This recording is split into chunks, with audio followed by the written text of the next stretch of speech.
Hello there, everybody. Welcome back to episode 12 of Deep Guard. Today, it's my pleasure to announce that we're going to do steel industry. Yeah, I'm so much looking forward to that. In the previous episode, we have successfully established our magma workshop, so today we can safely start our business. But not before we have done some trading with humans. Obviously, cavern adaptation is hitting my people quite hard. You see all that puke out there? That's just people preferring to stay downstairs. Oh boy. It's also what happens if you are drunk as hell and getting to on the surface where the oxygen levels in the air are something else. It's my personal assumption what's hitting them so hard, but don't tell them. Anyways, we are going to go for some classic dwarven exports. So, are you kidding me? Where's our food?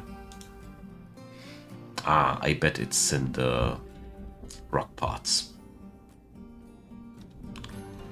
Gugh. Where are they? This game's menu for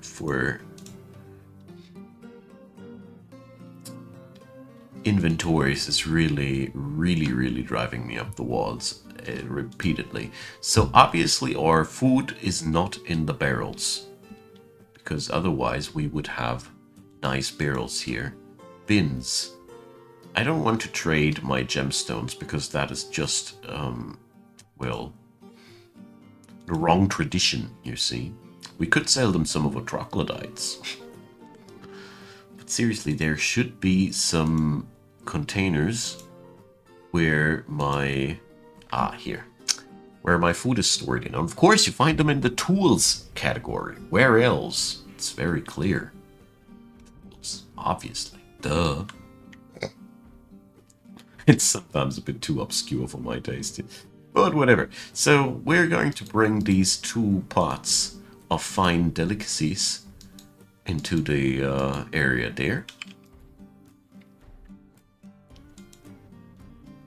And then let's request the broker Ushrir down there.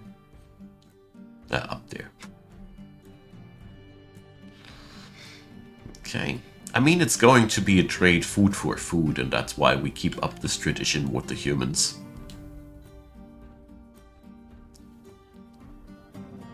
Ushrir is grabbing a bite first.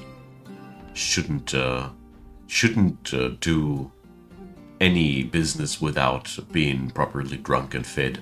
I get that.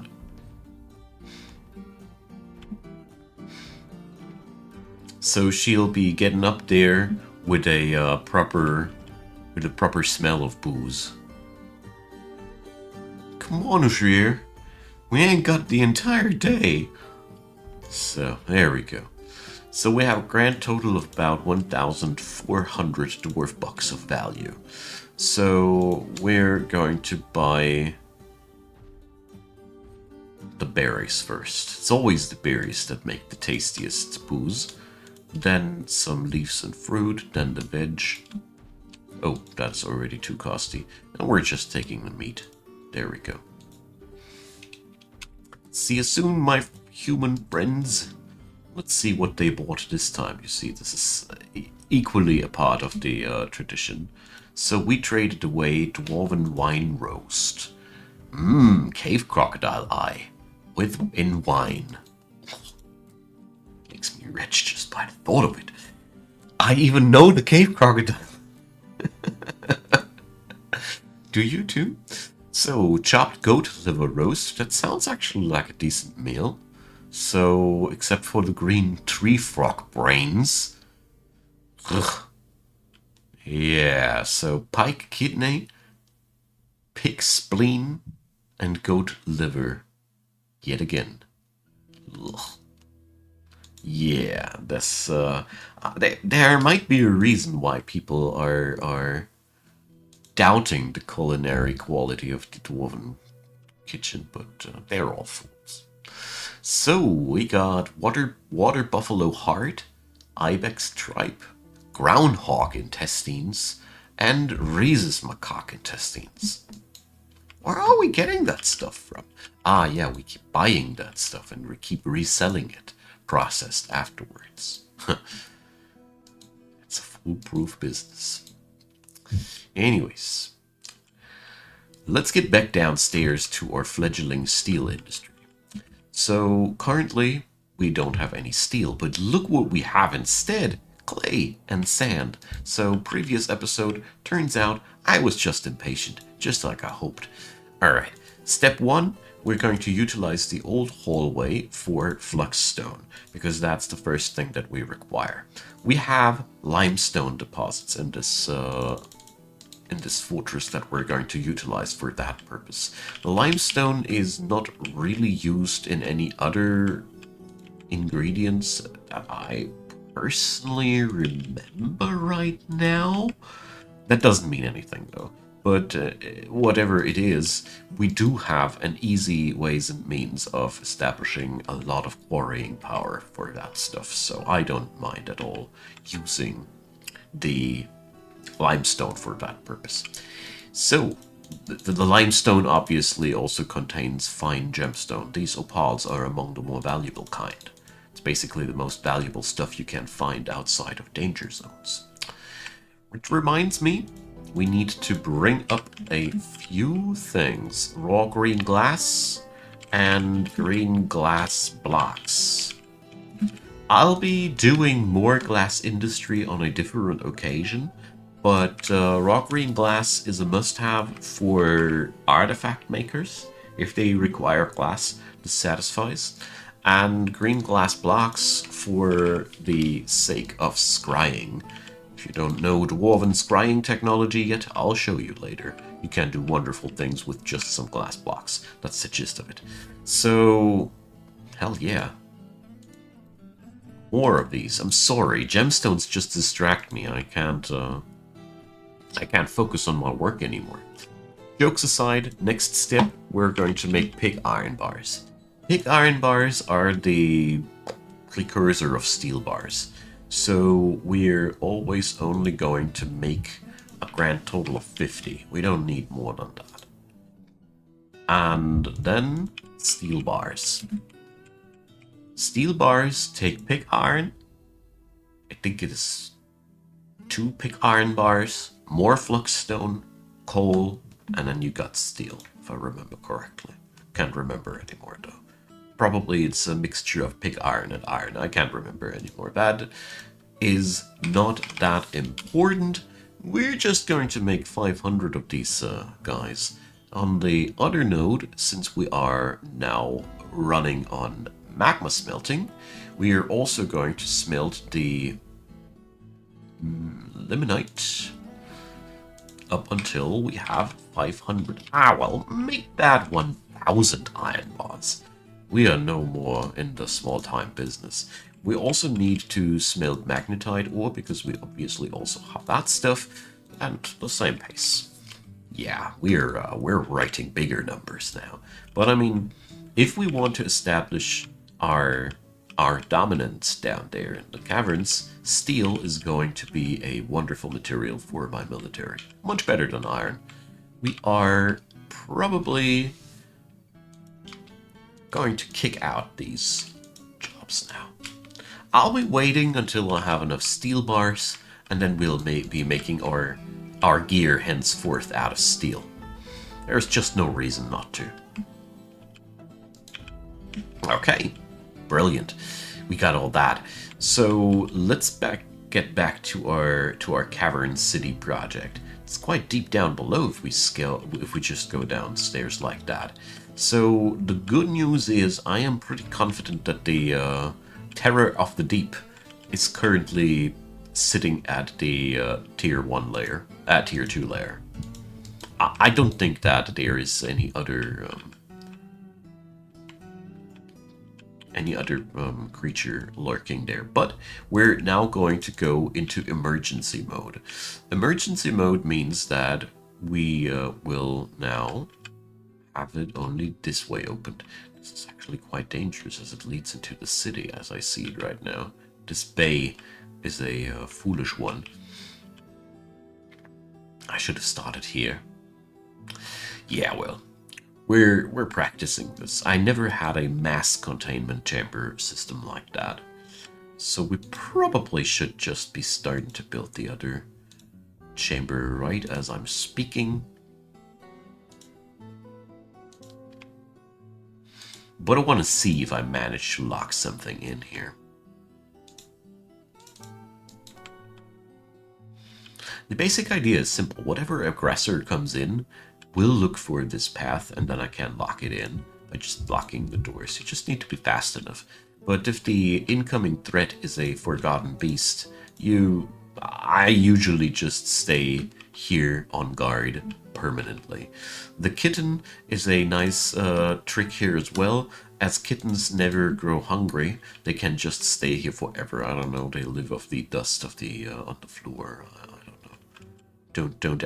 Don't tell the animal rights activists about what we're doing here. Okay. All right. So now we can lock off this corridor, which made me kinda uneasy. This is now the same system, just on another bay. Technically, we should now be able to capture whatever forgotten beast wants to meander into the fort. So, or Gorlak works as well. Either way, we're going to shut it down now like that, and I'll dare to open the primary entrance again. I am now pretty confident that the creature down below is not capable of getting upstairs just like that. Probably it already migrated away, but I wouldn't rely on that, not at all. So instead, we are going to start setting up a similar system on this side of the turf. Here I want to make the trap downstairs. I'll be iterating it a little bit differently this time. So, you know, the wonderful part about this game, you can make the same thing in so many different ways. It would be boring as hell if we'd be doing always the same thing, no? So we're going here for a similar system. Just like before, we take those narrow corridors as loading bays eventually. I think a capacity of 5 forgotten beasts should be in order. And a child is gathering artifact materials. What's not to love about that? Giant cave toad and Gorlak is fighting. I just realized the previous episode that the caged cave toad that we got should be a sign that the great toady one is with Deepguard, and we're going to make him a honorary denizen of this place. If you are not informed who the great toady one is, well, just ask Google, and you'll see. You probably should look it up. You'd be surprised. Anyways, so we're going to keep going here, and love what we did with this place so far. Once we got the glass, let's see, do I have the glass already?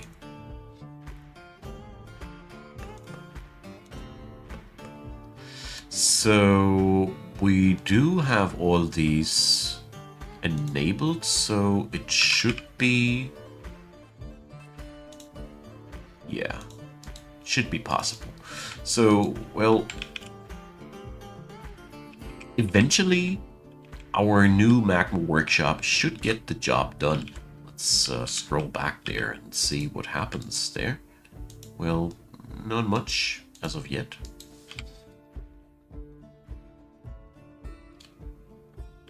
Let's see. I'll just give it some time. I've ordered just a moment ago a lot of different things, and it's typical for me to grow impatient in situations like these, so let's give them a moment. I wish those names they bestow on the items they would be translated. That would be dope. Or tell you what, we're going to make this old school. There's a different trick that you can use to look into these pillars without risking the life of a tourist. We're just setting up a door here. And we're going to put up a wall here.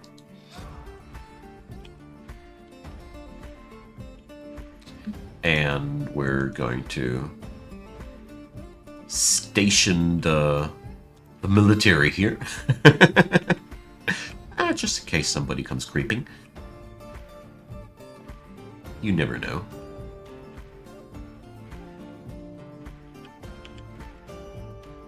So my FPS is just dying. That is very concerning to me. So that usually means Toadie wants to enter. Yeah, that happens in situations like these. So there we go. Catched me a Toadie. It's not sitting down there. Alright, we have the contraption down. And Onol is doing the construction. Wonderful. So it's going to be quite simple. Smoothing the wall here and carving a fortification into there leads to a sight into an insight in there. And if it's going to be a monster, the door can then be blocked and it can't look at anybody, because you see people get super afraid if there's a demon or an angel inside there. But if it goes like that, there's just a shiny metal mace inside there. Afterwards, we're doing this, and everybody's happy, because we've now just uncovered or burst frickin' diamonds, and rubies, and more diamonds, and some obsidian on top of that. Also, a frickin' artifact thing out of shining metal. It does say a lot if the dwarves don't have a clue how to call the metal, because that doesn't happen too often. Most of the time this is divine metal, as far as I'm informed about the game's inside workings. So let's get back to the city gear. So this part of the city is already fully geared out with cabinets, but the rest of the city is not. It is quite clear my my entire economy is a little bit less orderly than I anticipated, but you know, I take it as it is. The thing here is quite simple. I love the fact that this at least feels like a very organically grown fortress. We just add in a few more stoneworkers. Okay. A claystone cabinet, an artifact one. Brilliant. This is going to be excellent for the Baron's quarters one day. So, Zorgum in dolomite. Spikes of various stuff. And decorations from different fabrics. Well, solid work, and more people are arriving, so Forgotten Beast is eating more troglodytes. So the good thing is Zador is slowly dying. Many of these web spitters, you know, they're not as immortal as they look like, especially when they start killing so many different things. They don't regenerate that quickly often. This thing is made out of moonstone. You know, how the hell are you supposed to heal when you're made out of freaking moonstone? So, yeah. Long story short, usually these creatures die of natural causes. Unless we entrap them first. Which is pretty much what I'll do. As long as I'm not absolutely sure that we can just demolish the creature. Which is, well,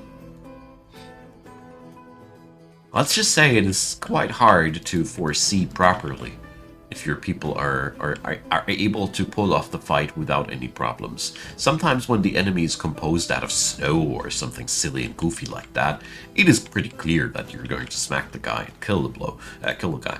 But yeah, on many other occasions, especially when they come down with stuff like, hey, I got venomous vapors, want to sniff? You know, you never know what that is, or deadly, or the deadly spittled stuff on the other hand. It can contract diseases that just kill off your entire freaking fortress. Been there, done that. So yeah, forgotten beasts, they are their own type of crazy and should never be taken lightly. That's just the whole story short. Alright, let's chop down some more trees. And let's see how our metal situation evolved. We have already a freaking 893 iron bars.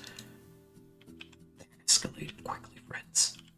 That shows that our magma smelters are working just as intended.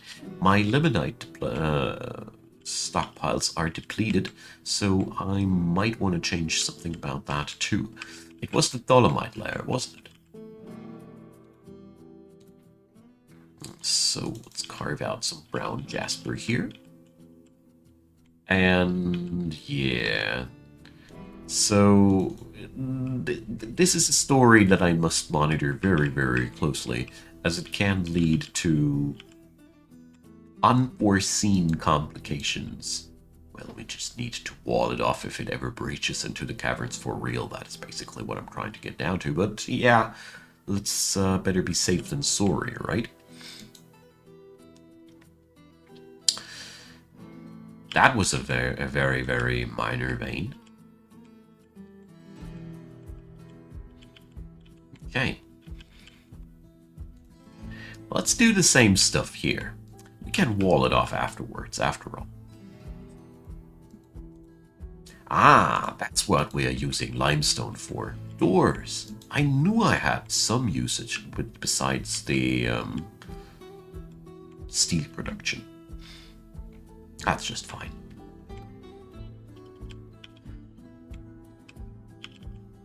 Okay, so that system is coming together quite nicely as well.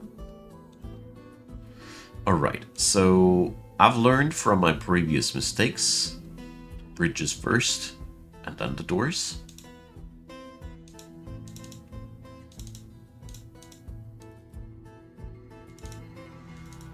There we go.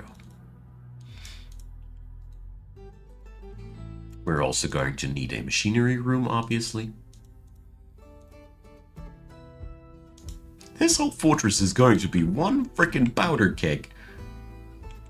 These guys here, they are going to live a very dangerous life in general. Jeez. I love it. Oh, I had so many people immigrating into the fort. We need to put some of the critters on the pastures, I bet. Oh yeah. That's a boatload of creatures.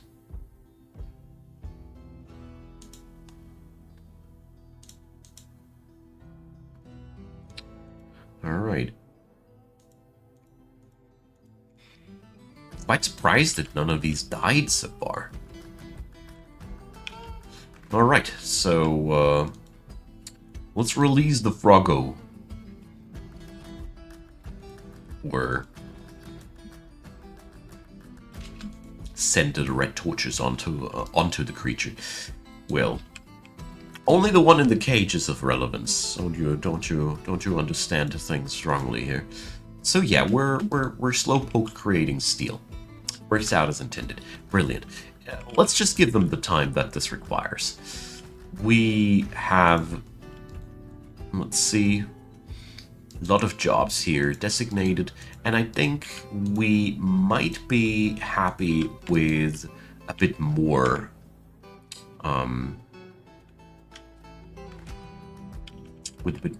smelting capacity. So we're going to delete this stockpile now, and everything will now get absorbed downstairs, and then we are going to flood this chamber once again, make a lot of wonderful magma carts, and then we have all the stuff that we require. So somehow the whole sand collecting deal didn't come together. If I do it manually, obviously they do it. So something about my work order is wrong. I triple checked it between the episodes. Oh well. Not feeling like getting down with that right now. What we're instead going to do now is steel helms. I'm going to order the good stuff. Steel breastplates. Steel gauntlets. Steel greaves. Steel low boots and steel shields. Only the best of the best. And we're also going to go now and have a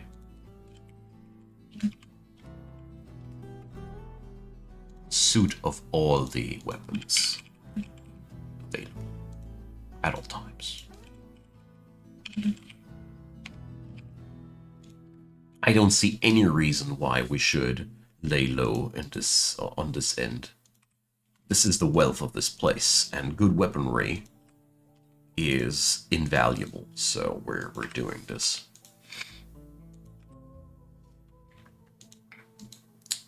Yeah, this will eat our steel for a pretty gosh darn long time. Pretty sure about that. But on the other hand, we got all the necessary materials to get the whole deal done. Oh, that's wrong. That. And therefore, you know, patience is a very, very dwarvish. Oh, I forgot the word for a good thing, but that's because I'm mingling here around virtue. Patience is a very dwarven virtue. See, the moment I'm not mingling around with the numbers anymore, everything works out fine. Our brains have limited capacities. Alright, so this will work out just fine. I'm very happy about all that. The next step that we need to get down to is, first off, what is creating all these mini lags? There's sudden lag spikes that occur from time to time. Really weird. Whatever, I really am confident that next episode we will be able to get our way a little bit further down the line. Oh, green glass available now. Sweet. But I bet that we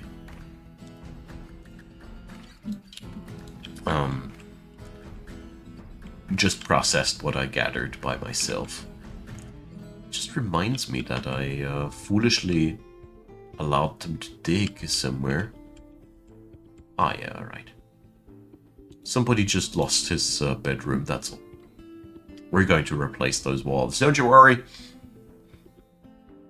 I know you like the magnetite ones, but I'll promise I'll make it up for what it's worth.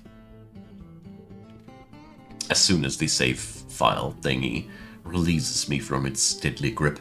So, we're going to go and replace the dolomite walls, obviously, but to make the thing really, really worth it, we're going to give you a proper gemstone window.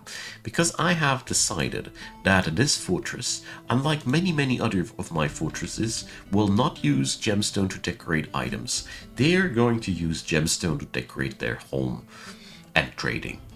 That's also the other thing. But I want to have here the finest windows. Let's use the opals, as we have a lot of these. And a vile force of darkness has arrived. Okay, so we're just gonna be stationing everybody in front of the fort and see what'll happen. 6 invaders. Are you sure about that, Glopsnork? Or what's his name? Let's see. Ngokang. Utis. Alright, I'm sorry, you guys are much more civilized than I'm giving you credit for, eh? Or so it's much more invaders than we thought, but at the same time, they died very, very, very fast. So bye-bye. This was going down exactly as I anticipated. So wonderful. We just fought off our first invasion on Deepguard, and it was a joke to our defenses. So no. Metal object here. Melt a metal object. So we've now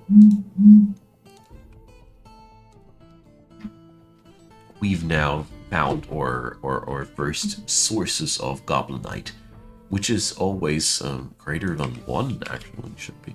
Which is always a fun source of stuff that does not naturally come around in your fort. So, it's time to say goodbye for today again. Time flies with this game, I'm not gonna lie.